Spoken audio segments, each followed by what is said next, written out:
Therefore, there is an interesting story. I was Mede Ebremo. Na enyama bi say no entai ensi e wo Ghana ha say. Ye beka say me ka say abrantie ana akola bia. But answer the better on the subscribe and click the notification bell no and no and that screen so see we hear the latest news be about one sa ebeka. You can't insend be say obi ewra university mo and na will be any admission e university yes easy say your friend the pakro akola. But this particular story means still main friend no abrantie ana akola because we did 12 years. And I think in recent times no we a recorder young TB that ewo Ghana has say will be ebenya admission ewo university and not any other university but the premier university in Ghana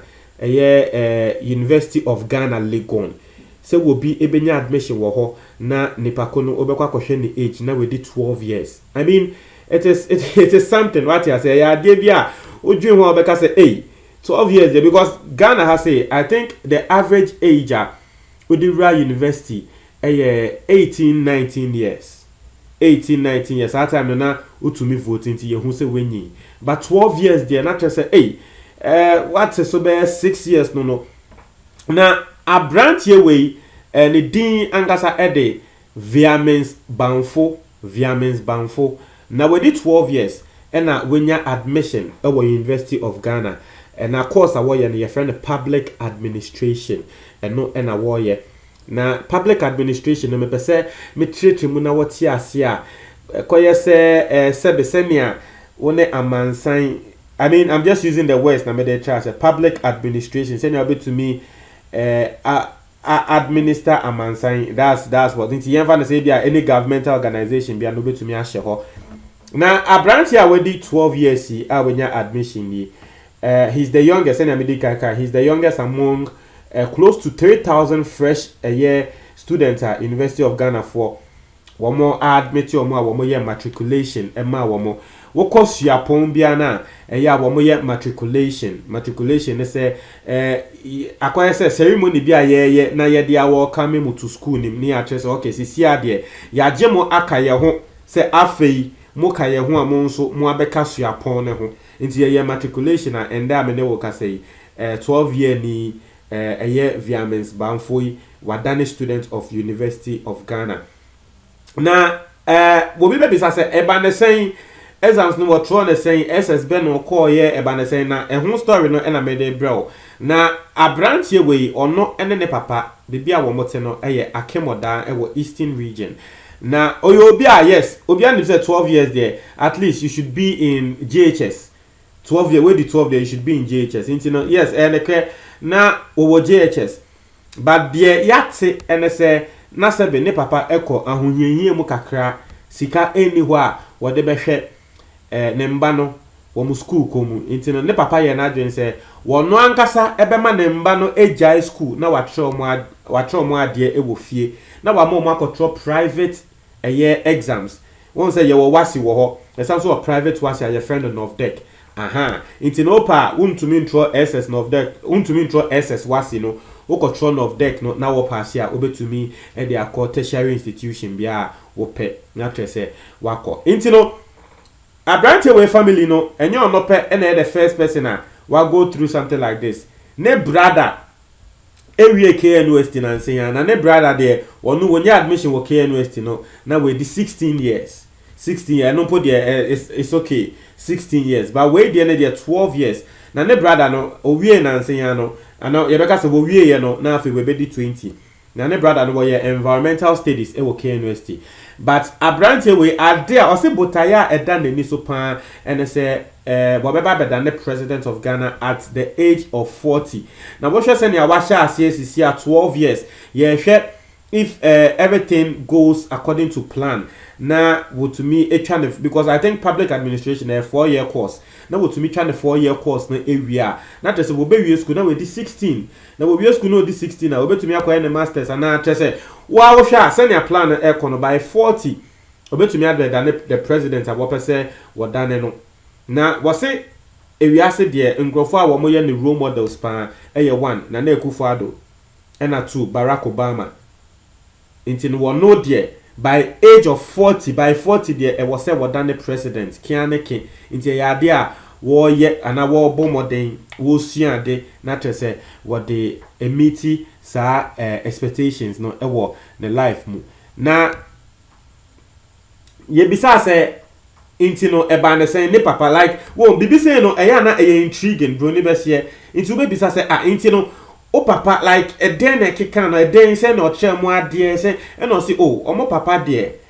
we combine the syllabus na syllabus no we combine we use the Cambridge syllabus and the WASSCE syllabus. I don't know the what Cambridge syllabus maybe minimum a WASSCE syllabus no but also you combine a Cambridge syllabus. I think say e be a Cambridge no a foreign what you say e be out of Ghana say na obe expose sebe ne mma no wo mo adwen ama the outside world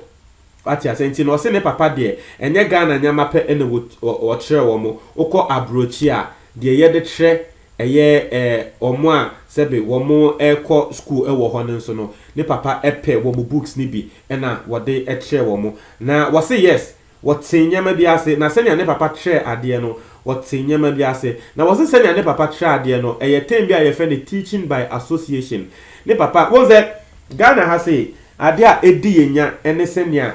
ye tre ade e wo school ye first student ni as one ne de mo akotina school ne ye tre mo one thing what you say obi wo ho a ne field no obi wo enya ne field no but wo a enya wo field no wo nya ade e wo mu a obonse teachers ne ka se wa bon e bia na wo won bon you just that is not your field. It was saying ne papa tre wo mo by 10 bia ne papa friend teaching by association na tre say ne papa nim ne nkola no de wo mo pe nti e bia ni nua na wo wie environmental studies no ne papa nim say oh we de of social studies but social studies so ya de nti no na ne papa ne de afa ho a tre no more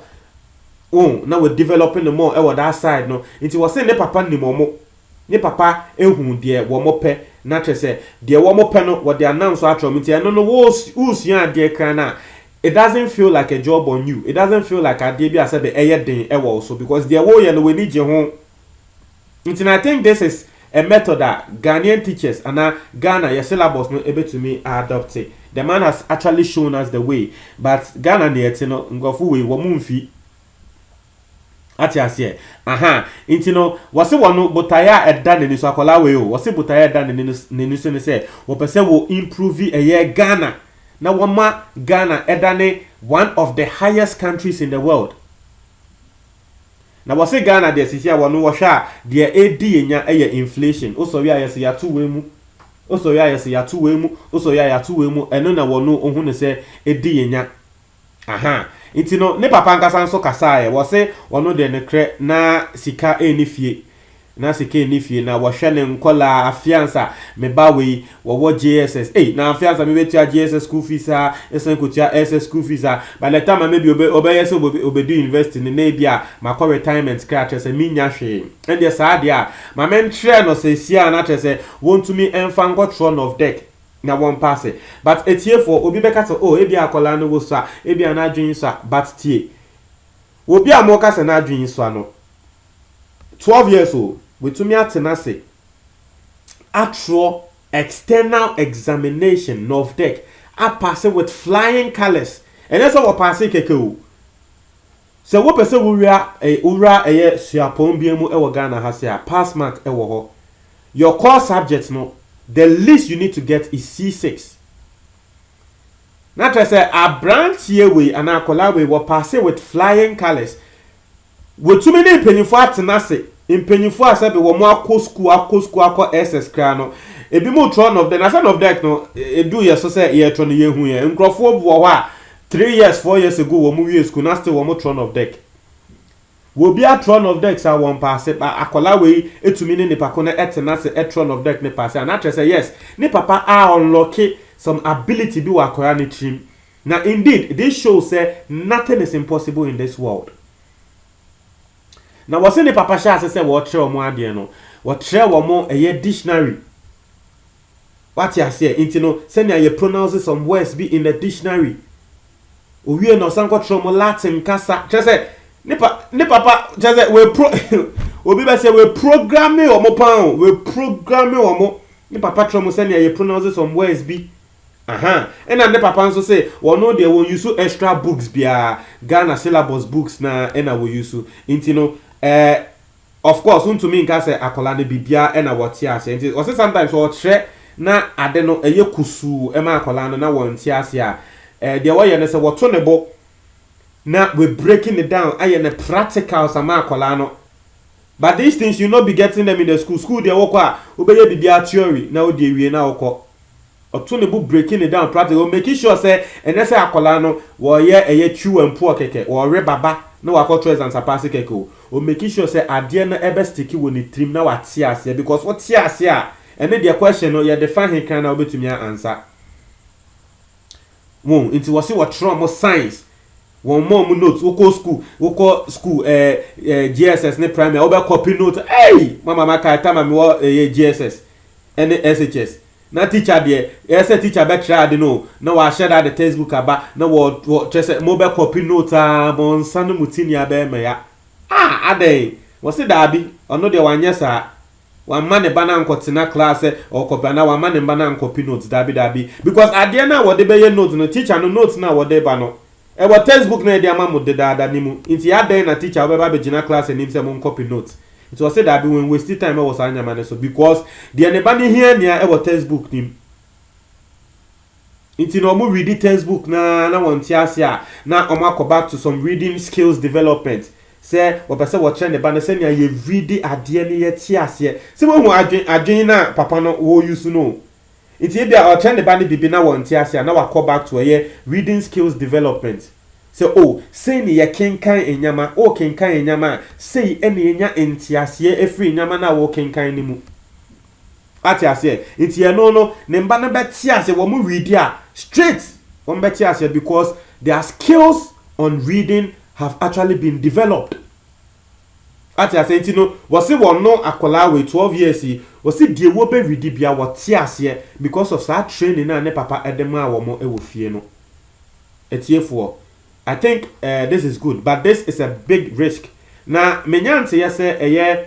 safo kantan kaneba adwoa safo kra no sa na wo de ye na ende ye ne ye hu adwoa safo one of the biggest brightest politicians in Ghana. Muncha madwo comment box ti mo me da say